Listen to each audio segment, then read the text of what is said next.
Welcome into the Chiefs Report. I am your host, Harrison Graham. Reminder for you guys, go to our Chiefs channel, chatsports.com/Chiefs.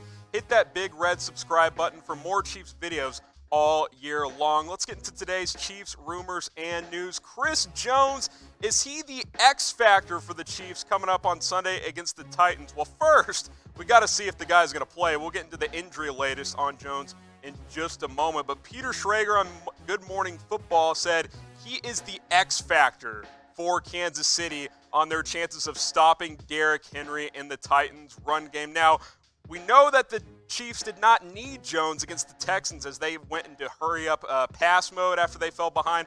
Great comeback by our Chiefs, by the way. Just unbelievable game on Sunday. But think about this, guys. In Week 10, even with Chris Jones, Kansas City had big trouble with Derrick Henry. Here were the numbers. 23 carries, 188 yards, over 8 yards a carry, including a 68-yard touchdown run, 2 touchdowns in total. Derrick Henry has been running over tons of teams, including our Chiefs, just a couple of months ago. Now, it's not all bad, because since that game, here are the Chiefs' defensive numbers the last 7 games. Been a lot better since that Week 10 loss to Tennessee, which, by the way, 7-0 stretch here.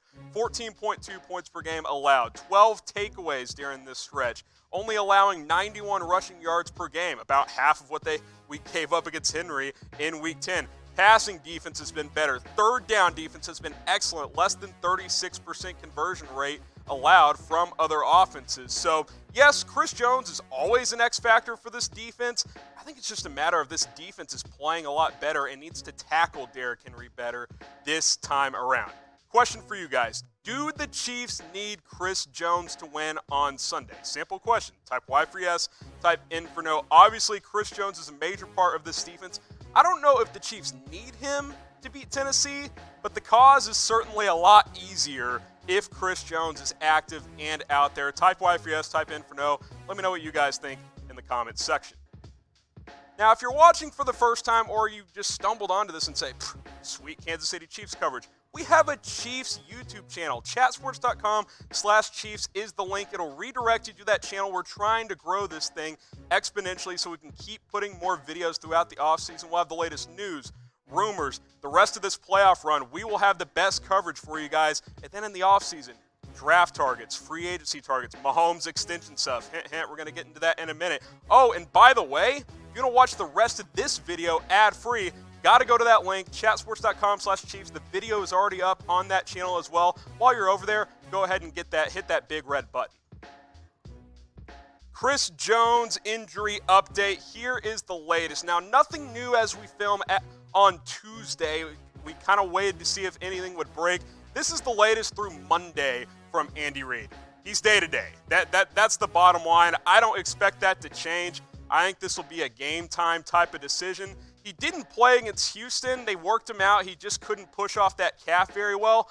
I think he'll go on Sunday. The question is he the Chris Jones we all know and love? How close to 100% is he?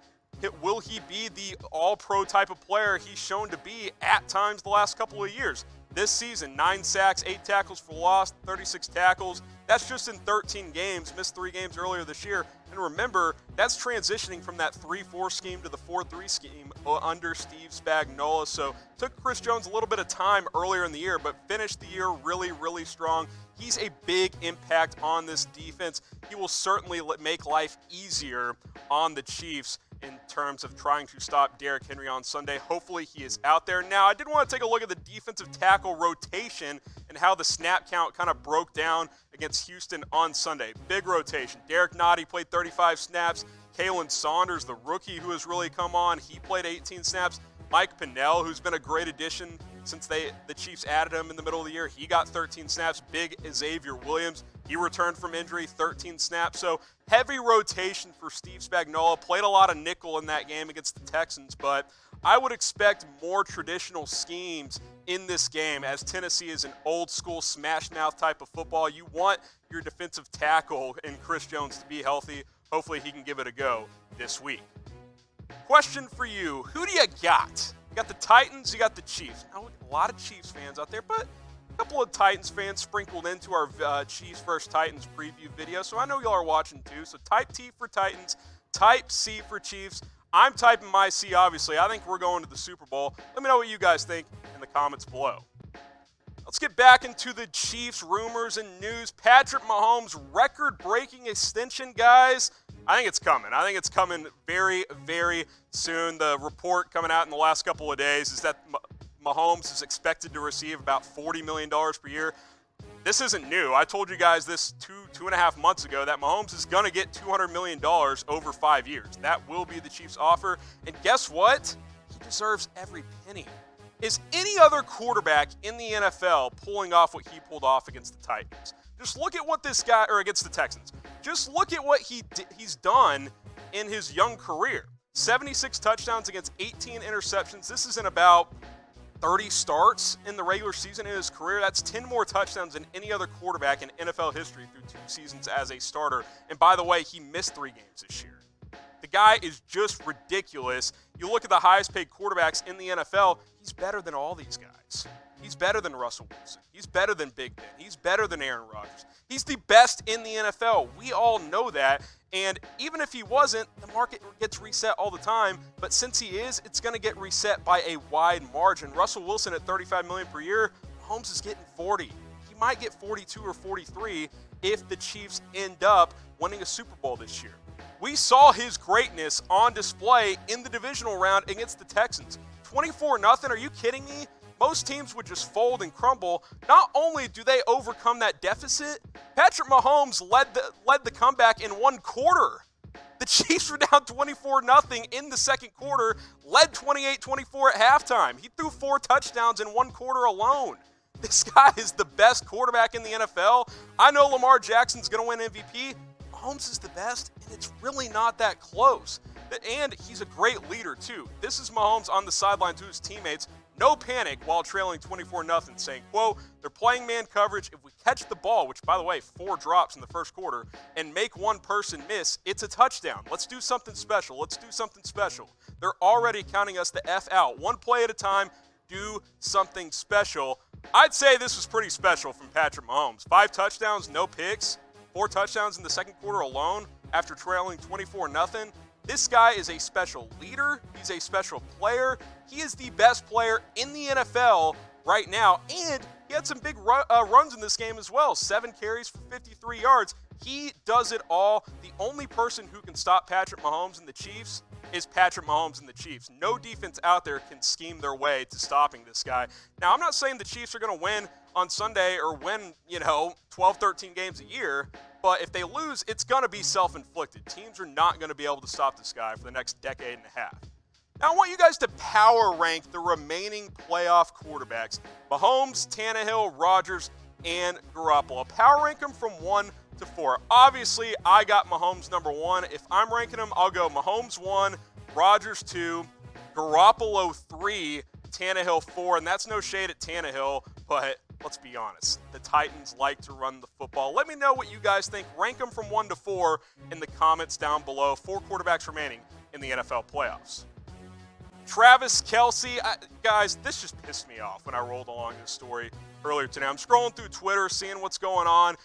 Good Morning Football, Kyle Brandt on that show, this is the quote: Travis Kelce in the post-Gronk era is the best tight end in the NFL. Well, no shit, Kyle. And by the way, he's been the best tight end in the NFL for about 3 or 4 years now. This is not new because Rob Gronkowski retired. Gronk was not the same guy last year.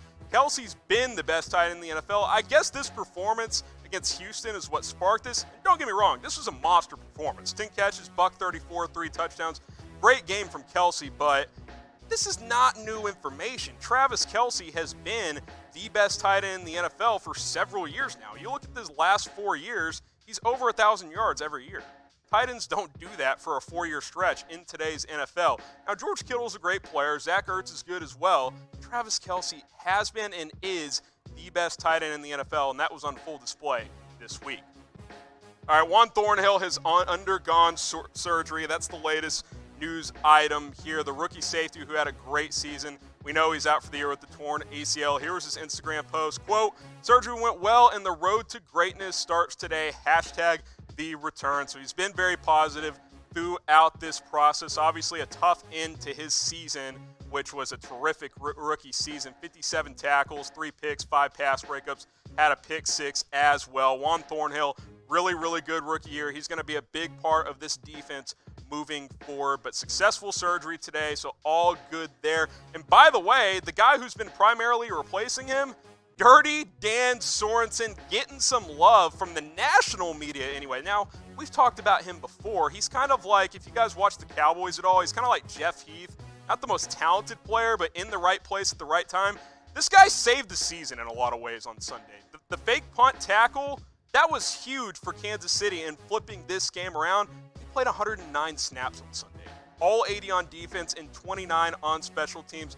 Dan Sorensen saying, quote, "That's my responsibility. I did my job." Here was Peter Schrager on Good Morning Football. Quote, "The Chiefs superstars Mahomes, Hill, Kelce, all instrumental in the comeback, but with the season hanging in the balance, the guy who made it was Daniel Sorensen. They call him Dirty Dan, and that tackle was playing dirty," of course referring to the special teams tackle. Also forced a fumble on a kickoff later in the game. Dan Sorensen was terrific on Sunday. Like I said, 109 snaps, led the team in tackles, had the forced fumble, but the 2 special teams play completely changed the game for the Chiefs. Big reason why Kansas City is playing in the AFC Championship game. Let's give our guy some love. He wears number 49. Type 49 in the comments to show appreciation for Dirty Dan. We're going to need another big effort from him in this week against the Tennessee Titans in the AFC title game. So get those 49s going. By the way, one more time, go subscribe to our Chiefs channel, chatsports.com/Chiefs. We got this video over there and tons of other videos over there on our Chiefs channel. Go subscribe, and we'll see you next time.